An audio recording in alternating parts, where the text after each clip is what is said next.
Hi, I'm Yulia, and this is Red Lines, a show where we dive into daring subjects and cross some red lines of political speak. Today, we're going to be talking about how the Russian economy is finally collapsing, or is it?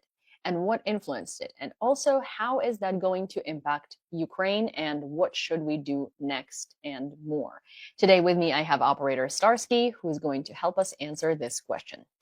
Hello, my friends. I'm Operator Starsky, Ukrainian veteran and YouTuber speaking about Ukraine and all the decent people of the world who support us.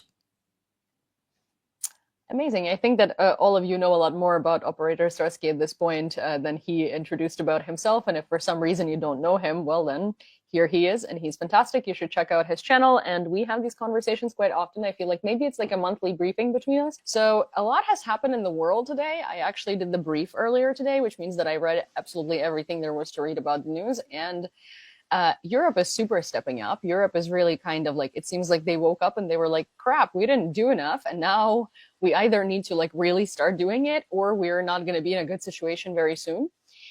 And then there is always the United States that is doing absolutely the opposite of what it should be doing. And I think we ought to start with Trump's new special representative to Ukraine and Russia, because obviously we don't deserve to have separate representatives. It's one person, and this person allegedly, rumor has it, it's been breaking news in America that his resolution and Trump's team's resolution to the conflict in Ukraine, we went back to that rhetoric, is that we either do a frozen conflict where Russia gets what Russia has right now, and we never get to join NATO or for the next like 50 years or whatever, or we give Russia everything it wants, which to me, it sounds like the oblasts that Russia did not invade yet, and we can get into NATO. So I feel like you will have a lot to say about that. Yeah, I would really like to know why he cannot just ask people's opinion in Ukraine what we want. Because Ukrainians want to join NATO and Ukrainians also want to return home, for example, to Mariupol occupied by Russians. I think, people like this individual, they should probably look at the things from the standpoint of international law that was violated, because one way or another, Ukrainian still has internationally recognized borders that were basically violated by Russian terrorists. And let's probably do this. Let's agree that if Ukrainians want to join NATO, this is something that they should do, right? Because I'm sorry, this man is American. He's not a Ukrainian person. He's not a Ukrainian citizen. I don't think that he should decide whether Ukrainians want to join NATO or not, right? And second thing, let's probably fix the law. Let's probably make Russia face justice for what they did, right? Again, it's a proper thing, because if we tolerate Russian fascism, if we tolerate Russian crimes, and if we give what Russia took from Ukraine by force, if you just give it to Russia, like, you can use it, you took it, you use it, then apparently we don't recognize authority of international law, we don't recognize authority of International Crime Court, we don't recognize authority of United Nations. Basically, we recognize the world where anybody can do whatever they want if they have nukes and a lot of manpower. So I don't really see this a good solution. That is my answer. Like, I don't want to even joke about it because it's so ridiculous that it's not even funny. It's also kind of like our two options are you're screwed, Russia gets what Russia wants, or you're screwed a little less and Russia still gets what Russia wants. Yeah, like, can we do something so it's not like, terrorists finally get what they want, but we do something in, let's protect the international law, let's help our allies, which is Ukraine, right? Because Russia was never American ally. Russia always wanted the US to be destroyed, to see its demise, to see people in United States suffering. And Ukraine, for some freaking reason, gave up its nukes so the world could be a safer place. So who helps Ukraine now, and why do they want to help Russians so much to achieve their goals? That's a very good question.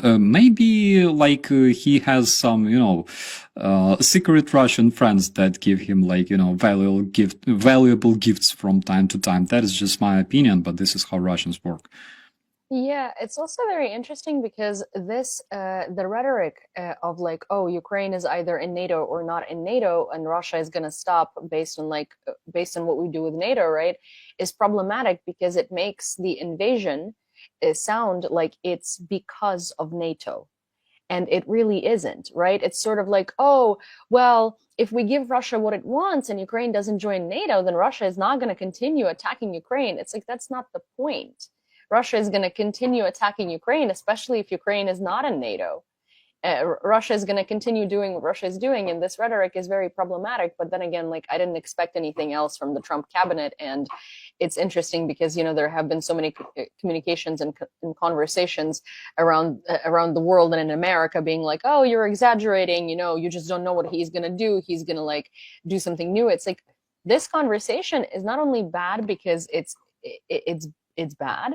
It's also bad because this is the type of stuff that we went through in the first year of the invasion until everybody finally understood that this is not going to work. And we're back to square one.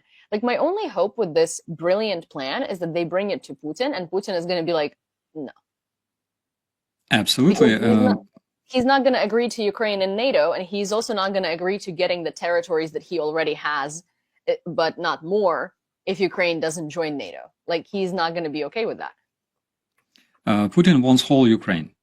For the reason that in terms of their geostrategical, geopolitical goals, they want whole Ukraine, so the Carpathian Mountains will make a beautiful protection against the NATO troops. He won't have to defend that piece of land in case of the upcoming invasion of Europe that will take place soon, according to different European intelligence agencies. He doesn't want, just Donbass. He wants whole Ukraine. His people like Dugin and Medvedev and like everybody talk about it like it's a fact. Okay. Another thing, of course, Russians talk a lot about NATO expansion. First of all, there is no document confirming the idea of NATO not expanding or expanding. This Russian propaganda produced a myth about not an inch eastwards. It's not an agreement. It's not signed. It doesn't exist in the real life. You cannot find it anywhere. Google it. Like there's no document. And another thing, people say that Ukraine basically, not people, but Russian propagandists say that Ukraine basically was invaded because Russia was afraid that Ukraine joins NATO, and Ukraine was literally gonna join NATO in like 2022, and that is why preemptively Russia invaded Ukraine to defend itself. So nobody promised Ukraine membership. We were always rejected. Less than 50% Ukraine. Yeah, less than 50% Ukrainians supported joining NATO, by the way, before 2022. Therefore, even if we had a referendum, we would not reach this less than, according to 3 different agencies, as far as I remember, conducting this poll of the public opinion, less than 50% of Ukrainians before 2022 supported joining NATO. Even like 2014, 70% Ukrainians still considered Russia our best friend, which was crazy. Like even 2014, when Russia was annexing Crimea and bringing its hybrid troops to Donbass, 70% Ukrainians still considered Russia like not bad guys, like friendly people. But due to what Putin did in Ukraine, of course, our attitude towards Russia changed big time. And I thank them for that, because nothing unites your nation more than, this idea of like Russian brotherhood. Yeah. I also do want to say to your point that, how you said there was no such agreement as not an inch eastward. So technically, according to Gorbachev, this exact phrase was said, and it was said about Germany. in East and West Germany, it was about NATO troops in West Germany and not an inch east. And Gorbachev himself, who was the man in the room, gave an interview a couple of years ago and was like, this is ludicrous. I was there. And the thing is, we weren't even talking about NATO expansion. That idea wasn't even on the table. We were just talking about East Germany. It had nothing to do with absolutely anything. And it's funny how Russian propaganda twists it.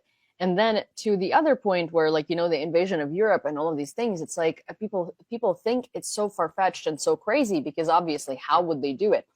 It doesn't matter how they would do it. It matters that they want to do it, right? This movie that I've been recommending ever since I watched it, Mr. Jones, we actually talked about it before the beginning of the movie. It's not necessarily about World War II, but the journalist Gareth Jones was sounding alarms that World War II was going to begin. And it was in 1933, and he was laughed out of every political room when he was saying that. And at some point, one of the politicians asked him, "Why do you think World War II is going to begin?" And he said, "Goebbels told me," because he had just interviewed Hitler and Goebbels. And people laughed at him and they were like, "Oh, just because Goebbels told you." And his response was also brilliant because it's like, yes, sure, they might not have the means to do it right now. It might look laughable to you right now, but the person who's gaining a lot of momentum and a lot of power wants to attack and wants to have a world war. And this person is telling you that this is exactly their intention. Why would you even allow the possibility of this happening? Or why would you allow the possibility of not shutting it down before it's possible? Because the point is, there is a person hungry for power who wants to have a war. They will find a way to have a war. And same here, Putin's propagandists on TV are telling you every single day, they want to invade Europe, they want to nuke the United States, they want to do these things, right? Sure, half of these things they're not capable of doing at the moment, but they're doing everything for them to be capable to do that later. So when they say it, believe them. Absolutely, right? And absolutely, when they issue threats on the international level, for example, like Maria Zakharova recently, she said that, yeah, there are high priority targets in Poland, for example, the American and missile defense base that will be hit by Russian troops in case, in case of war, in case we decide to do so. When they issue such threats, especially on the official level, please believe them, because this is exactly what happens. It's not even, the idea is not that it's like, yeah, we should prepare. The idea that you have a terrorist state that thinks that they can threaten everybody with their nukes just because they have them, so everybody should obey. There is absolutely no rules for them. There's no international law for them. It's literally they have power. That's why they decide that they can do whatever they like, just because, they have those ambitions, regardless of what the world thinks. And the world should obey. And unfortunately, there's a lot of people like this beautiful individual who will, who will supervise Ukrainian question in the United States, who unfortunately think that, yes, this is the case, and we should obey to Russia and help them, achieve their goals. He doesn't understand what the international goal, the goal is peace. We want people to just stop killing each other. Whenever people say crap like this, whenever people support Russian terrorism, whenever people admire Putin, and at the same time they want peace in Ukraine, that is 100% Russian asset. That is 100% a person who wants Ukrainians to just die, because they are so much afraid of, the nukes that will fly to the United States and kill us. They forget one thing, that the nukes that will, hypothetically fly to the United States and kill them will never be Ukrainian nukes, because Ukraine gave up their nukes so people in the United States could finally peacefully sleep and relax, So they should understand this thing, because there's Russia with enormous amount of nukes. By the way, some of them were received from Ukraine when Ukraine gave them up.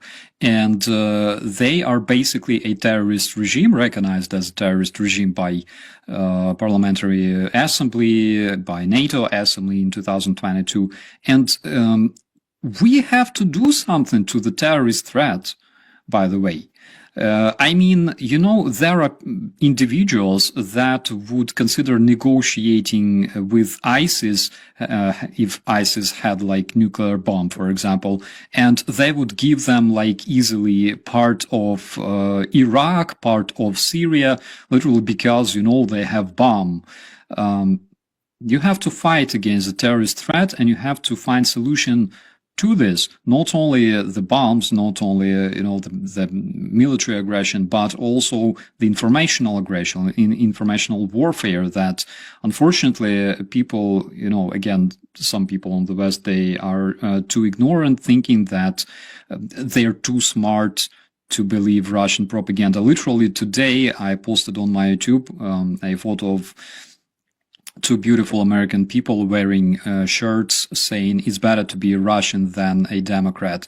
It's absolutely beautiful. Go check it out. Those are two individuals from like Ohio. One of them from Ohio, I believe.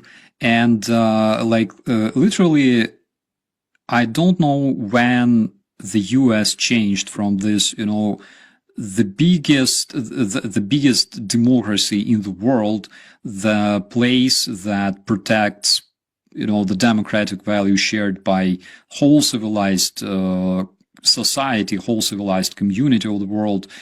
When did those American patriots started, admiring Putin, who always wanted to see demise of the United States, continuing this Russian agenda that was founded like 100 years ago? When did they change into people who literally say, I would volunteer to become a Russian, you know, I would volunteer to go to Ukraine and kill people, which is better than being a Democrat. This is so ridiculous. I don't care about the political preferences, right? Republican or Democrat. There's always a bunch of values, and if your values include becoming a Russian and going to Ukraine, for example, and like you admire the agenda of Kremlin, admire the terrorist Russian regime, then apparently your values are not really as American as you may think. And another funny fact about it, I really doubt that those two guys would literally go to Russia and live in Ussurisk. I want to see that, seriously. Omsk is not an Ohio, trust me.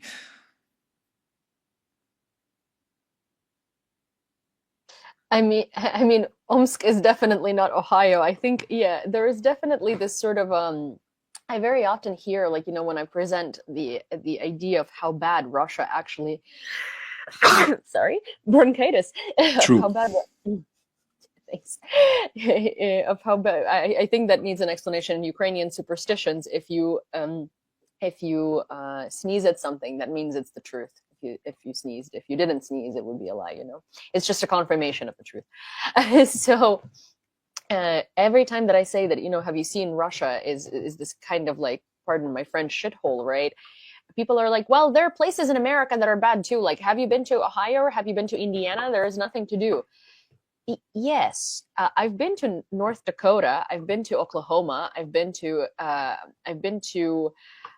rural Maine. I've been to rural New Hampshire. I can continue going. I've been to a lot of places in America, and a lot of them are red states, and a lot of them are like, you know, in Midwestern states where you were saying there is nothing to do. And you are correct. These are small towns. They're chain restaurants.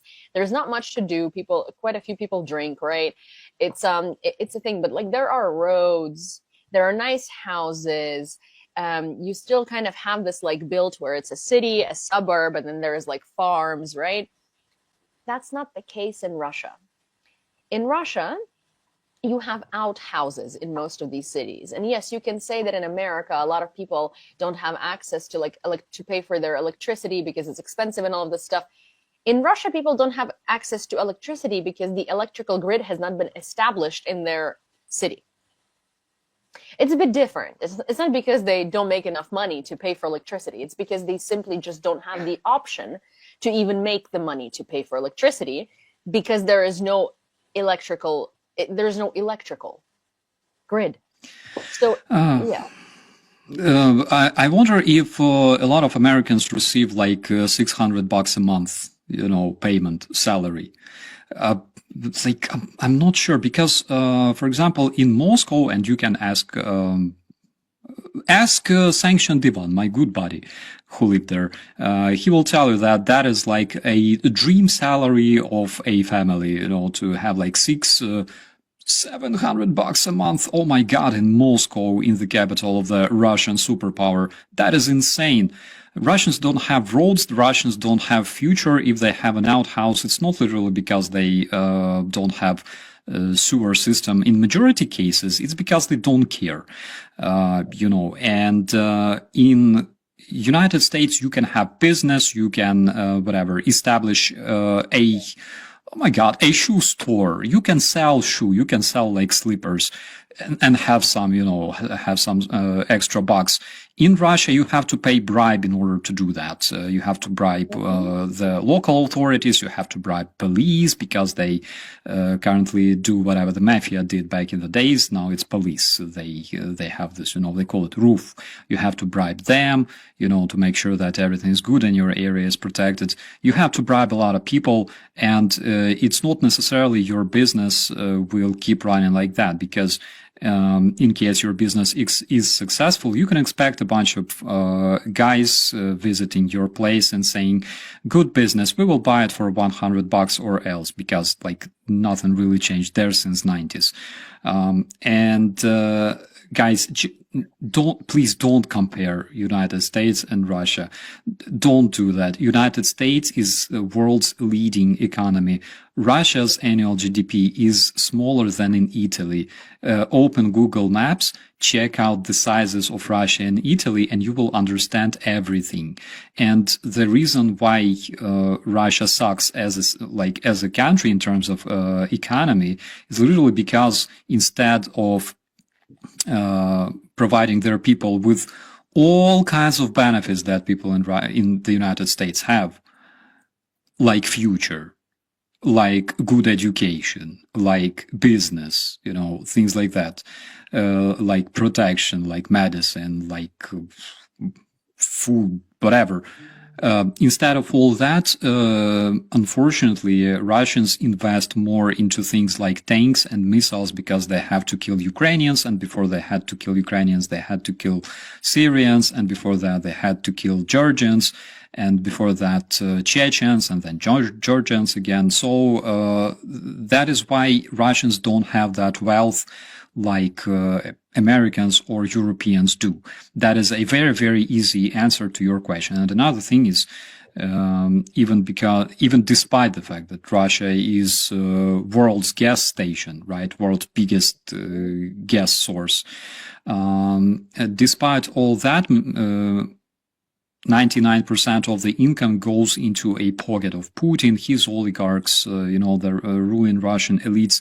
Don't look at Arab countries that have a lot of oil. It's not the case, because there, this wealth is considered to be to belong to people, to the population.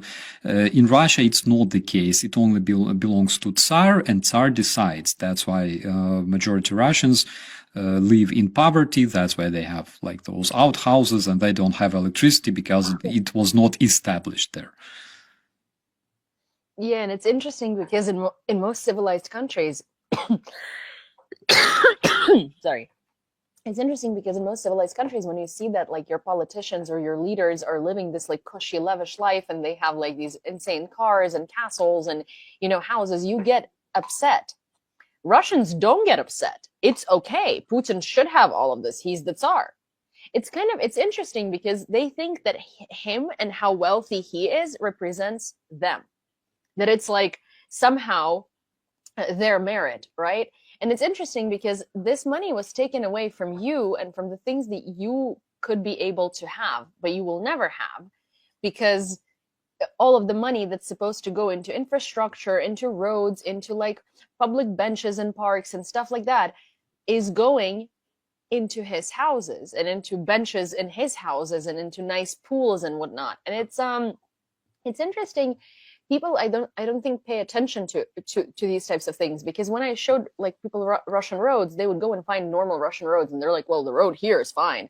It's like, okay, you guys, one of the things that I never thought about until I moved from Ukraine to the United States in 2010 or 11 is public infrastructure, right? Like when you have a square somewhere in Berlin, there is going to be benches, there is going to be like a little coffee booth there, there is going to be like a place for kids to play, there is going to be a little doggy park, so there is going to be trees, and it's going to be fantastic. Squares in Ukraine used to be, up until like, I think things really shifted in 2012, 13, 14, after 14, things really went, Ukraine started being very European, right? Before that, you would have a massive square. It'd be like a huge land piece, and it would just be concrete, and there would be no infrastructure for civilians to like sit down and relax. Like it would be like, you know, the Freedom Square or like the Victory Square or whatever. And there would be a tram stop or like public transportation stop near it, and there would be nowhere to sit.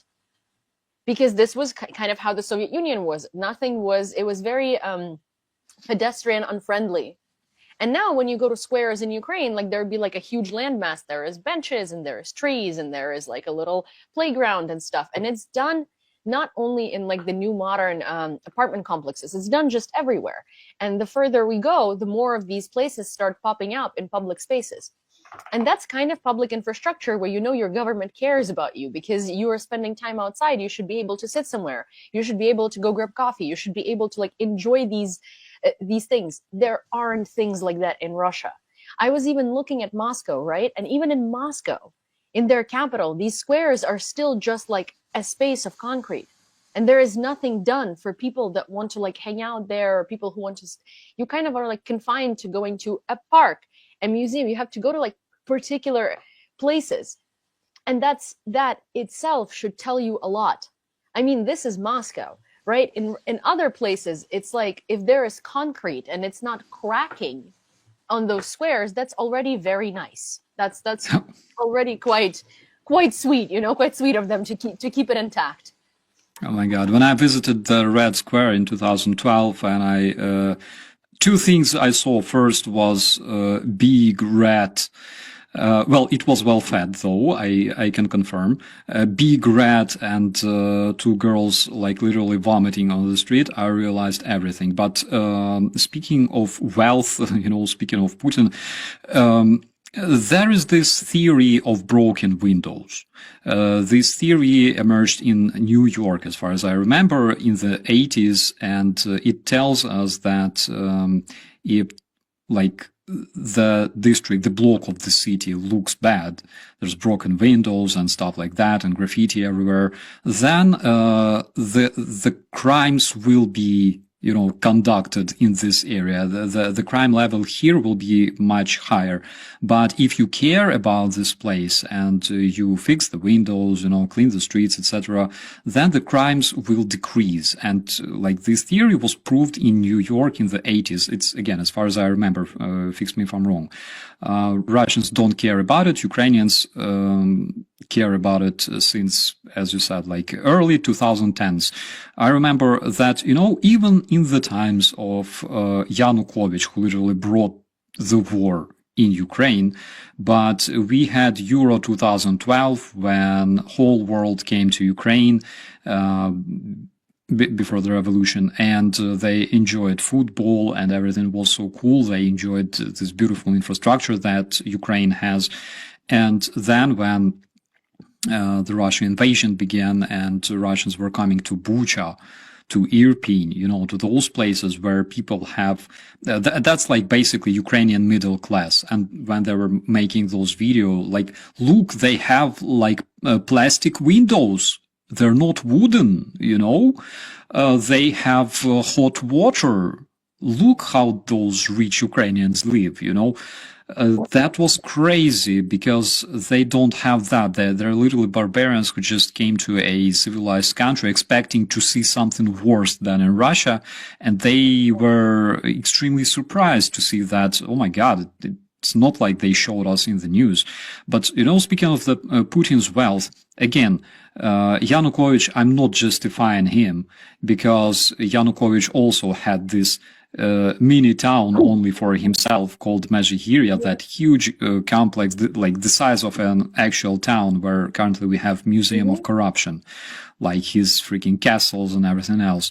And he had like those extremely expensive curtains, like 5 meters tall and everything else, literally because because kids in a school, for example, instead of some good proper nutrition, they were given some stinking freaking porridge, and because of that, he could afford himself like expensive curtains, you know, and cars, those Mercedes, those armored cars that were found in the garage, and private zoo, you know, and everything else. Russians will never understand that. Ukrainians basically want the revolution of dignity. Yanukovych fled. We raided this place and we turned it into a museum of corruption, bringing refugees there because it can accommodate a lot of refugees from Donbass, for example. We show whole world what corruption does to your country. Ukraine is blamed for that because there are still people who say no, but he was democratically elected and it was a coup. You know, you're not supposed to fight for your rights. You're not supposed to fight for democracy when your dictator, you know, wants to do bad things to your people, your country, suppress your freedoms and repress everybody who opposes them. Don't fight for your rights. You know, people justifying Yanukovych, they're so funny, considering the fact that basically Yanukovych was attempting to become like Lukashenko #2. He attempted, you know, to become this like local gang lord who tried to turn Ukraine into a Belarus #2. He failed because Ukrainians will never tolerate injustice and we will always fight for democracy, for our freedoms. And this basically answers the question why there are some people in the United States, for example, or in like France or in Germany, who support Putin. It's not because they want to take the best Russian experience. What is the best Russian experience? Roads, medicine, best education in the world? I don't know. Highest level of AIDS in Europe is not Russian best experience. I tell you that. I think, you know, what they want is they don't want democracy. Those people generally look at Putin as, you know, this like gangster badass, who has nukes, you know, and he does whatever he likes. And basically those people, apparently because they have some kind of complexes, maybe they never reached any like significant achievements in their life or whatever. This is something they dream about, you know, to be like him. In Russian language, in Russian prisoner language, we have this saying like to become successful, you know, прийти к успеху. This is exactly what they want, you know. That is just my observation. No, I agree with you. It's kind of like the people that like these oligarchs like Elon Musk and don't see what's wrong with them and don't see like how what they're doing is directly affecting them are the people that know they could never get this successful but want to, as in like this, you know, this rich, not this successful, but want to. And so they're defending it in case one day this happens to them. It's almost like personal to them, right? It's like, oh, if I win the lottery, I don't want people to like say these awful things about me, but it's like, okay, winning the lottery is very different than stealing money from people, from constituents, or in Elon Musk's case, like, you know, selling crappy cars and changing policy and blackmailing politicians to change policy so you wouldn't have to be responsible for everything that breaks in them and stuff like that. It's like it's the same as Yulia Navalnaya. You know, the woman who buys $900 shoes, but she doesn't have a job because her job is basically like I don't even, she takes this money from the costs that Russians and people worldwide donate to her foundation that genuinely, objectively does nothing, right? She just goes on TV and talks about, oh my gosh, poor Russia, no one in Russia is guilty, just Putin, right? But they donate to her, and she, being a woman who lives off of charitable donations, buys cars, expensive houses, expensive clothing, all of this stuff, and Russians defend it. And it's like, you guys, it's your money. You donated this money for this woman to go and do something for Russia to change, or for Putin to be like fought off, or for like some initiatives to be implemented, and this money is being taken and put into shoes, and you defend it. There are wounded Ukrainian soldiers currently fighting against Putin's regime. Go to Germany and help them. Or if you consider yourself like, person who supports Russia and doesn't want to support Ukraine, there are wounded Russian soldiers fighting for Ukraine against Putin. Go and help them. They're also receiving treatment in European hospitals because they are members of the armed forces of Ukraine. But they are ethnically Russian. They are your people. Go and help them. But of course, we will never see Yulia Navalnaya visiting like hospitals with soldiers because, like, why? It doesn't correlate with her agenda. What correlates with her agenda is to make sure Russia will never pay reparations for its atrocious war in Ukraine, to make sure that Russia will never pay reparations for Holodomor, for example, right, for the artificial famine, because they don't want responsibility, they want power. And basically, Yulia Navalnaya, in my personal opinion, again, it's literally like Putin, only Yulia. It's the same stuff. That's the thing. It's like her agenda is really to become the leader of Russia, and for no one to hold Russia accountable, because she wants to continue doing what Putin is doing, just with a liberal mask on it. Her agenda is to make sure that she continues doing nothing and getting paid for it. Yeah, absolutely. If you want to understand whether this person, Russian person, is good, there are two ways to understand it. One way is good Russian. You don't see this person in the thermal scope. Okay, it doesn't produce heat. That is from my frontline experience. And second thing, this person says, I respect the idea of paying reparations to Ukraine. I'm sorry for what my country is doing to you. This is our guilt, our responsibility, and we need to apologize to Ukrainians, to Georgians, to Syrians, to Chechens, to all the people that we harmed, right? That is another way to recognize such person. I know like two, maybe three. I know one. Literally one.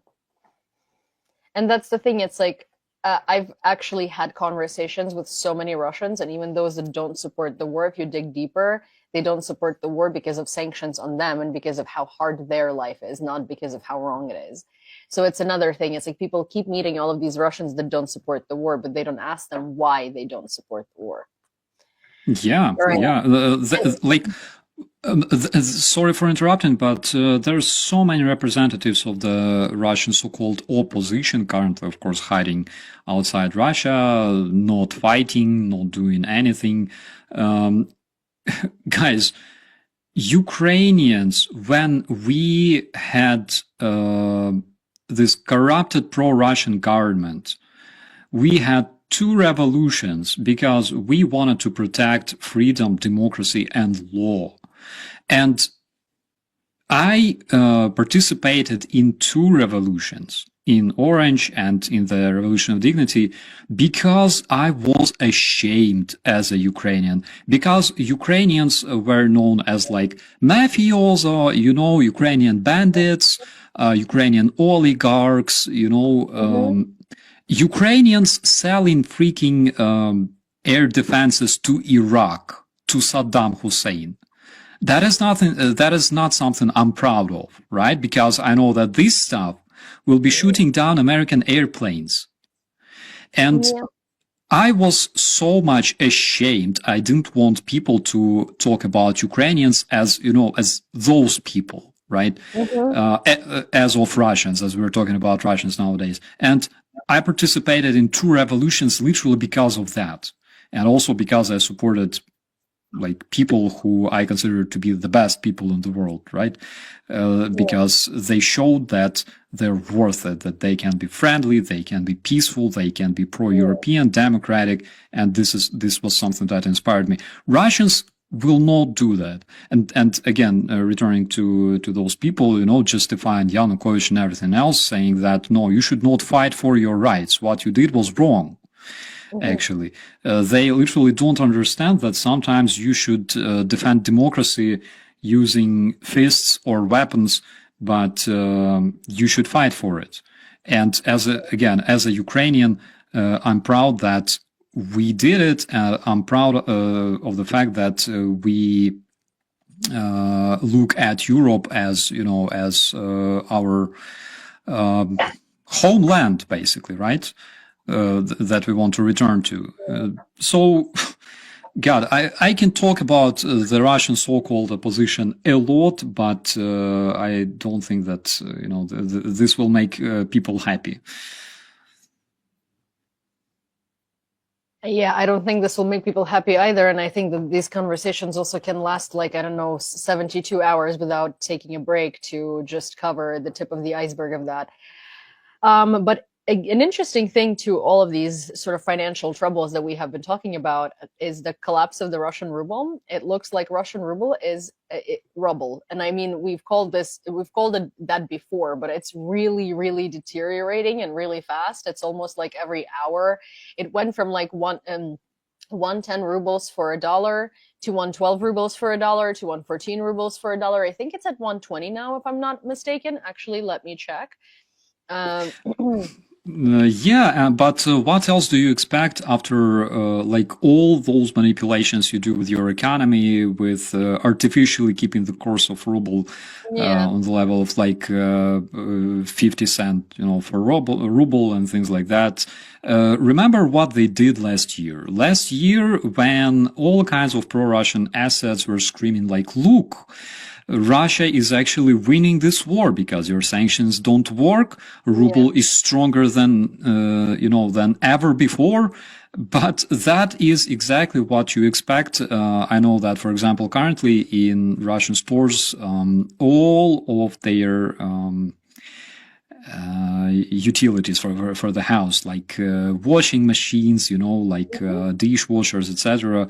They instantly became 10% more expensive. They were expensive before, but now like it's even worse.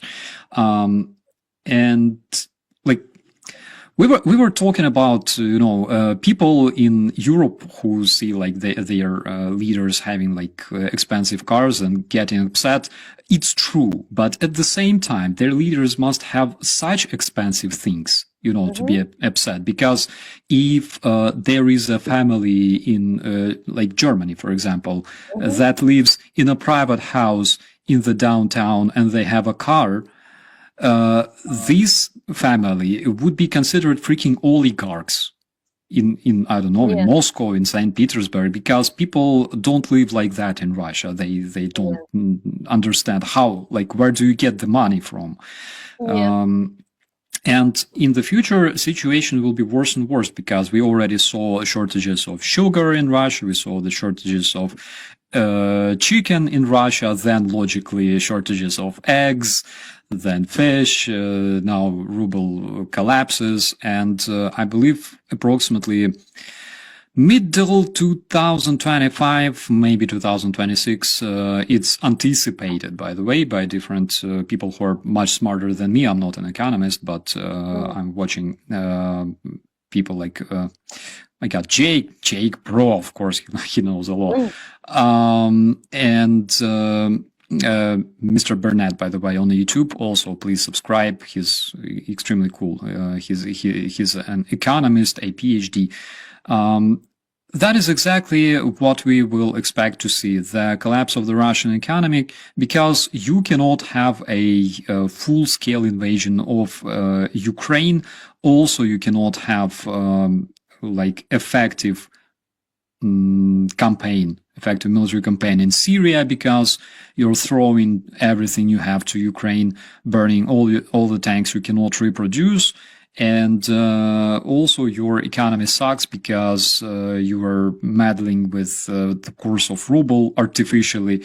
You were only allowing other countries buy things in ruble. You don't do that in the modern world where we have global economy. You like it or not, but this is the fact. This is the world we live in, and economy doesn't work like that.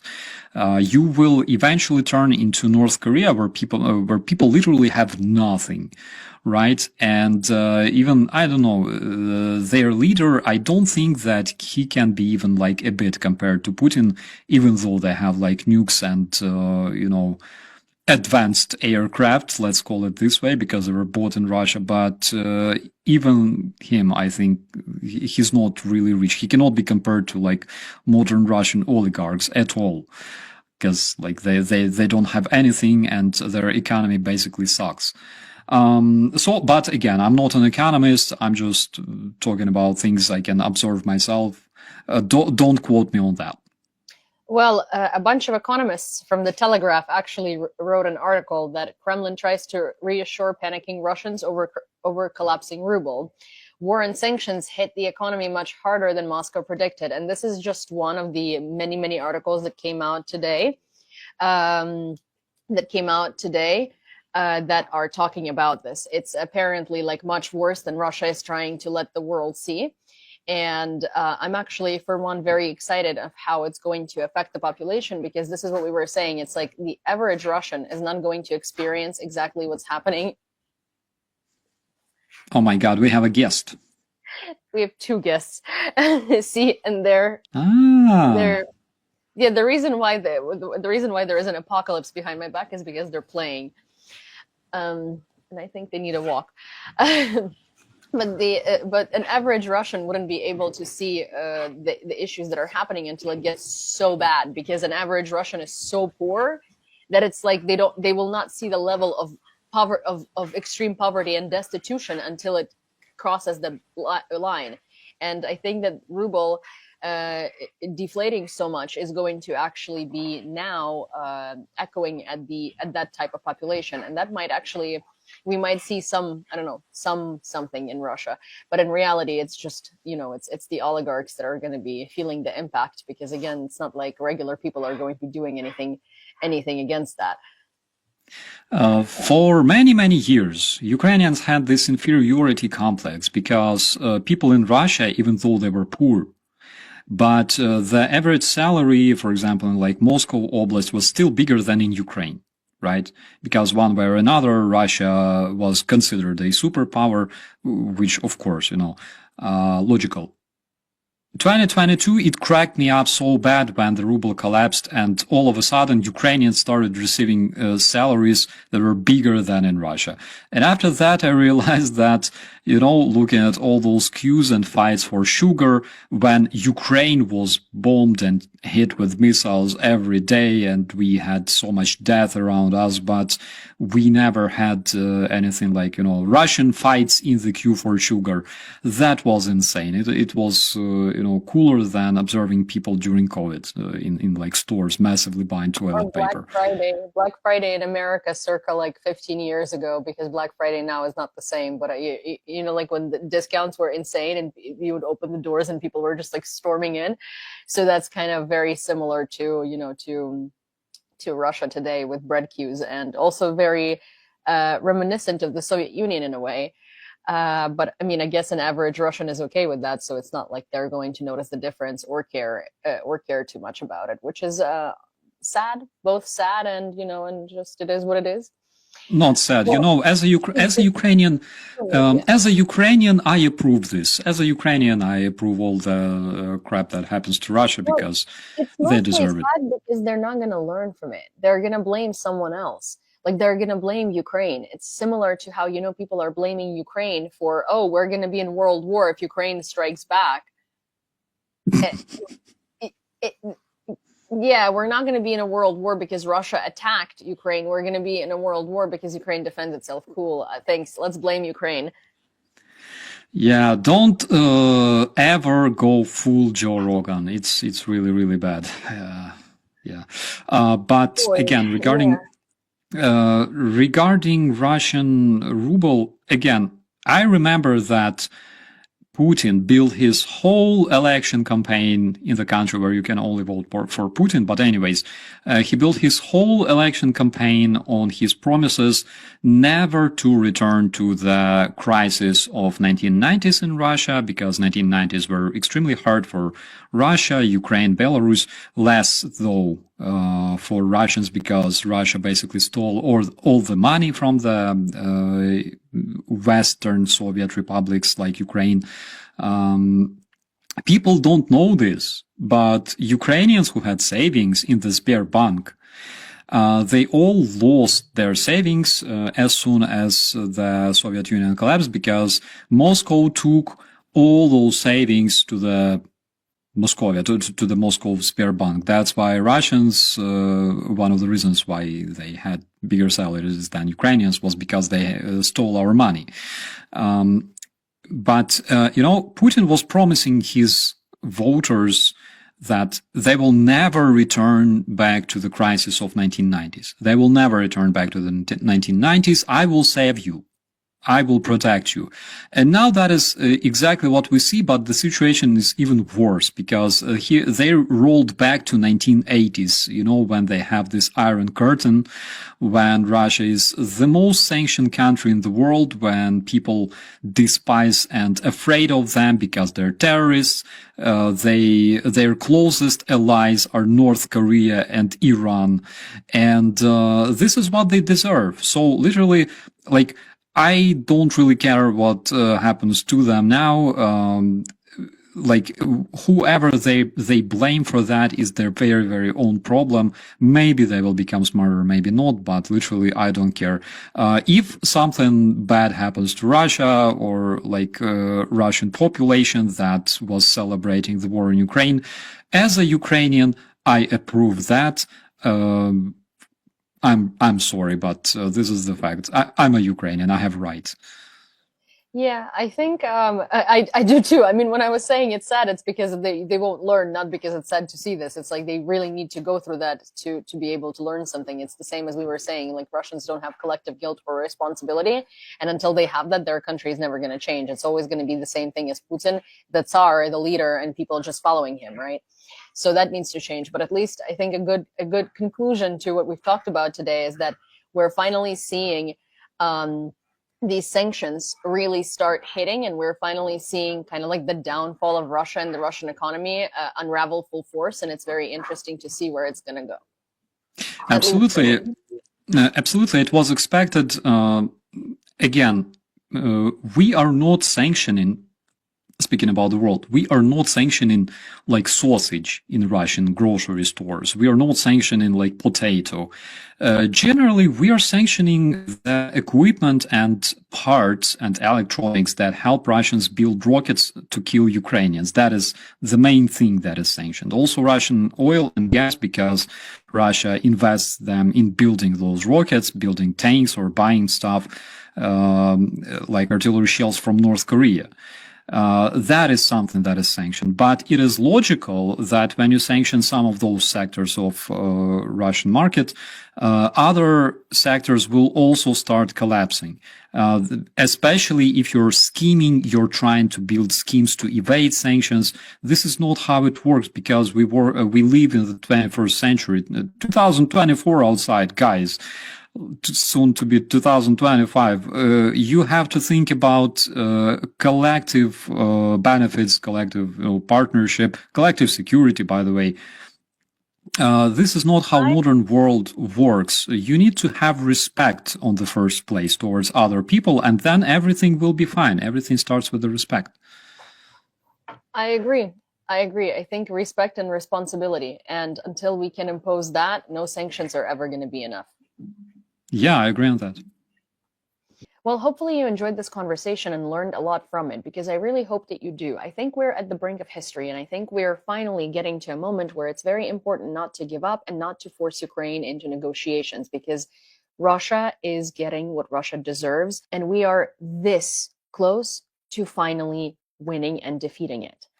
If you enjoyed this conversation and you want to hear more conversations like it, please don't forget to subscribe to this channel and turn on your notifications so you don't miss these conversations.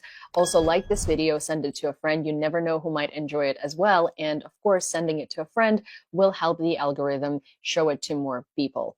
And don't forget to comment, leave your questions, suggestions, and constructive criticism. I read all of it, and I really appreciate hearing from you. Till next time.